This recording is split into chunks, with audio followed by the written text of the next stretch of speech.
ఎంత శోభస్కరంగా ఉంటాడో, ఎంత అలంకారంతో ఉంటాడో అని మీరు ఆలోచించగానే ఒక్కసారి మీరు ఆ తిరుమల కొండ మీదకెళ్ళి అక్కడ ఎదురుగుండా ఉన్నటువంటి బేడి ఆంజనేయ స్వామి వారి పాదాలకి నమస్కారం చేసి పాతాళ గంగలోకి వెళ్ళి మునక వేసి ఒళ్ళు తుడుచుకుని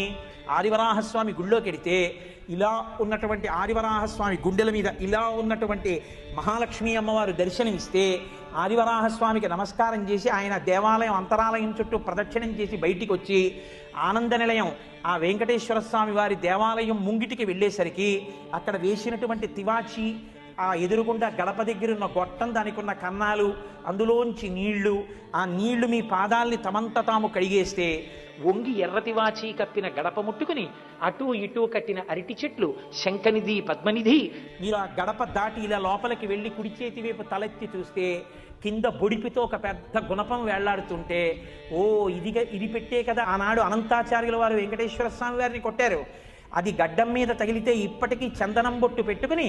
ఏమిటి వెంకటేశ్వర స్వామి వారు ఇక్కడ బొట్టు పెట్టుకుంటారని స్మరించినప్పుడల్లా అనంతాచార్యుల వారి పేరు తలుచుకుంటే వెంకటరమణుడు పొంగిపోతాడు కదా అని మీరు ఇలా ఓసారి ఆ గుణపాన్ని చూసి అటు ఇటు ఉన్న 2 అరుగుల్లాంటివి చూసి ఒక్కడుగు ముందుకేసి ఇలా ఎడం పక్కకి తల తిప్పితే వెంకటపతి రాయలు అచ్యుతరాయల వారు, ఆ అచ్యుతరాయల వారి పక్కన వరదరాజ అమ్మణ్ణి చూసి ఇలా కుడి పక్కకి తెల తిప్పి చూస్తే శ్రీకృష్ణదేవరాయల వారు, తిరుమలదేవి, చిన్నాదేవి ఇత్తడిది బుట్ట పెట్టినట్టుగా ఉన్నటువంటి కిరీటం టోపి, తను బతికుండగానే వెంకటరమణుడి ముందు తన విగ్రహాలు పెట్టుకున్న కృష్ణదేవరాయల వారు,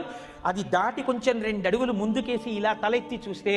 ఎదురుగుండా పెద్ద రంగనాయకుల మంటపం, అక్కడే తులాభారం, ఓ పసిపిల్లని ఒక వేపు తక్కెట్లో పడుకోపెట్టి ఇంకో వేపు చిల్లర నాణాలు, పటికీ బెల్లం పెట్టి తులాభారం వేస్తుంటే, ఓ మహానుభావుడు ఎవరికి బిడ్డలనిచ్చాడో, నమ్ముకున్న వాళ్ళకి పుట్టుగొడ్రాళ్లకు బిడ్డలిచే గోవిందుడే వేడుకొందామా అని అందుకు కదా అన్నమయ్య అన్నారనుకుని ఇలా చూస్తే రంగనాయకుల మంటపం పైన ఇత్తడిది పెద్ద బోర్డు కనబడితే, ఒకప్పుడు మాలిక్ కాఫూర్ దక్షిణ భారతదేశం మీద దండయాత్ర చేసినప్పుడు శ్రీరంగ క్షేత్రం మీదకి వస్తే అక్కడ ఉన్న ఉత్సవమూర్తుల్ని తెచ్చి ఈ మంటపంలో చాలా కాలం నుంచి ఆరాధన చేసిన కారణం చేత దీనికి రంగనాయకుల మంటపం అని పేరు వచ్చింది అన్న బోర్డు చదివి కొంచెం ముందుకెళ్ళి ఇలా చూస్తే తిరుమలరాయ మంటపం, అందులో ఉన్నటువంటి చిన్న గుడి లాంటి స్వరూపం, మళ్ళీ కొంచెం వెనక్కి వచ్చి ఆ త్రాసు పక్క నుంచి అలా నడిచి వెడుతుంటే చతురస్రాకారంగా ఉన్నటువంటి ఆ బిళ్ళలలా ఉన్నటువంటి అమరిక, పూర్వం ఆ లోపల వాహనాలు ఉండేవి. ఆ రంగనాయకుల మంటపంలోకి చూస్తూ కుడి పక్కకి తిరిగి అక్కడ కూర్చుని డప్పు కొడుతున్న ఒక వ్యక్తిని చూసి ఇలా తల తిప్పి అక్కడ ఉన్నటువంటి రాజా టోడరమల్, పితాబి, మోహనాంగి ముగ్గురిని చూసి ఎడంచేతి వైపు కళ్యాణ మంటపం, ఆ పెద్ద అరుగు, 2 సింహాసనాలు, కళ్యాణానికి ఉపయోగించేవి, గోడలకి పెట్టబడిన పెద్ద పెద్ద పెడస్టల్ ఫ్యాన్స్, ఇలా కొంచెం ముందుకి నడుస్తుంటే ఆ ఇత్తడి కవాటాలతో కూడుకున్న తడికలు, తెలియక పిల్లలు వాటిని ఇలా గిరికీలు తిప్పుతూ ఇలా తిప్పుతుంటే వస్తున్న చప్పుడు, జాగ్రత్తగా నడవకపోతే కొంచెం ఇరుగ్గా ఉండి ఎడంచేతి పక్కనే విడుతున్న ఎర్రటి రంగులో ఉన్న పెద్ద గ్యాస్ గొట్టం, దాన్ని దాటుతూ కొంచెం ముందుకెడితే ఎదురుగుండా ధ్వజస్తంభం, దాని ముందు బలిహరణ మంటపం, దాని మీద పెట్టబడిన అన్నం, ఆ మూల ఇంకొక బలిహరణ మంటపం, ఆ ధ్వజస్తంభానికి కట్టబడిన పెద్ద పెద్ద దర్భలు,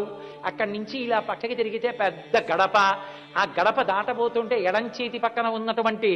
గోడలో ఈ మధ్యనే బయట పెడితే అద్దాల పేటిక లోపల ఉన్నటువంటి హాతీరాం బావాజీ పాచికలాడుతున్న దృశ్యం, ఇలా తలపైకెత్తి చూస్తే ఆ పైన 2 పైకప్పులు విడిపోయి ఆనందలయ విమానానికి సంబంధించినటువంటి ఆ పైకి వచ్చినటువంటి కట్టడం, మహానుభావుడు రంగనాయక స్వామి ఇలా పడుకుని బంగారు మూర్తి గాజుపేటికలో కనపడితే మీరు మెట్టు మించి కిందకి దిగి కొంతమంది వరదరాజస్వామికి చుట్టూ తిరిగి వస్తుంటే కొంతమంది వరదరాజస్వామికి ముందుకు వెళ్ళిపోతుంటే మీరు అలా వెళ్ళి వరదరాజస్వామి వారు ఆకుపచ్చ పట్టుపంచ ఇంత ఎర్రటి బార్డర్తో పంచ కట్టుకుని ఉంటే వరదరాజస్వామికి నమస్కారం చేసి అలా ముందుకెళ్ళి కుడిపక్కకి తిరిగితే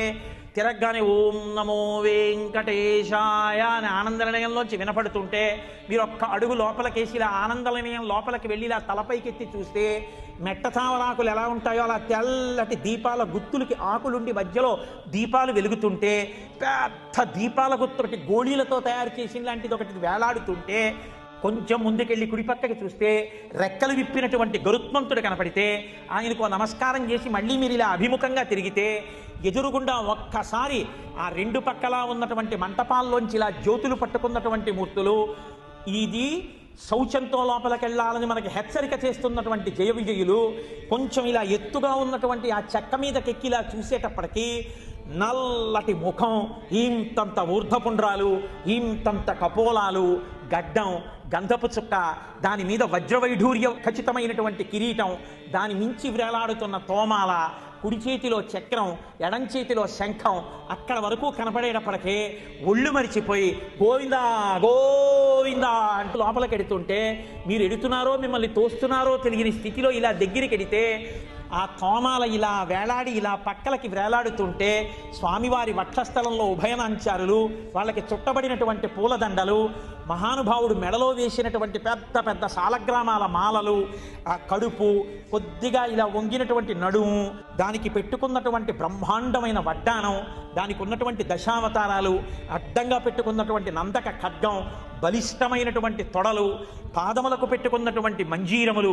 అసలు లోకంలో ఎక్కడా లేని రీతిలో మోకాళ్ళకి పాదాలకి మధ్యలో ఇలా ఏటవాలుగా కట్టెవంకి పెట్టుకున్నట్టుగా పెట్టుకోబడినటువంటి మంజీరములు, ఇంతంతలా అవున బంగారంతో చేయబడి గుత్తులతో ఆ చేయబడిన గజ్జెలతో ఉన్నటువంటి ఆ అందెలు, ఆ అందెలతో ఉన్న స్వామి వెలిగిపోతున్న కుడి చెయ్యి ఇలా చూపిస్తుంటే, ఆ మకర కుండలాలు ఆ చెవుల్ని ఇలా కప్పి ఉంటే ప్రకాశవంతంగా వెలిగిపోతుంటే, ఆ లలాట భాగం కనపడుతుంటే, ఆ చేతి వంక చూస్తే మణుల చేత పొదగబడిన ఆ చేతిని చూసి ఇందరికీ అభయమ్ములిచ్చు చేయి కందువకు మంచి బంగారు చేయి అని ఆ చేతి వంక చూసి, ఎవరు ఈ కలియుగంలో నా పాదాల్ని నమ్ముకుంటారో వాళ్ళకందరికీ కూడా ఆ సంసారం కటిదగ్నమగునటంచు అంటూ ఆ ఎడం చెయ్యి ఇలా నడుం మీద పెట్టుకుని పాదాల మీద పెట్టిన వెండి రేకులు, దాని మీద అర్చన చేయబడినటువంటి తులసి పత్రి ఒక్కసారి చూసి గడప దాటి లోపలికెళ్ళి ఆ వెండి రేకు తీసేసి పరమేశ్వరుడి పాదాలు గట్టిగా పట్టేసుకుని ఆయన పాదాల మీద పడిపోతే వెంకటేశ్వరుడు ఆసనంలో కూర్చుని, ఒరే ఇంత తాపత్రయమా, ఇదిగో నా పాదాలని తల మీద పెట్టుకొని ఇలా పైకెత్తితే ఆయన పాదాలు తల మీద పెట్టుకొని పరవశించిపోయి కింద నుంచి పైకి పైనుంచి కిందకి ఆ తేజోమూర్తిని చూసి పరవశించిపోతే కంకణములు కణకణలాడుతుండగా ఆయన మీ చేతిలో ఒక ద్రాక్ష పండిస్తే ద్రాక్ష పండు కళ్ళకద్దుకుని నోట్లోకి వేసుకుని అలా మత్తెక్కిపోయిన ఆయన అందాన్నంతటినీ మీరు ఆస్వాదించేసి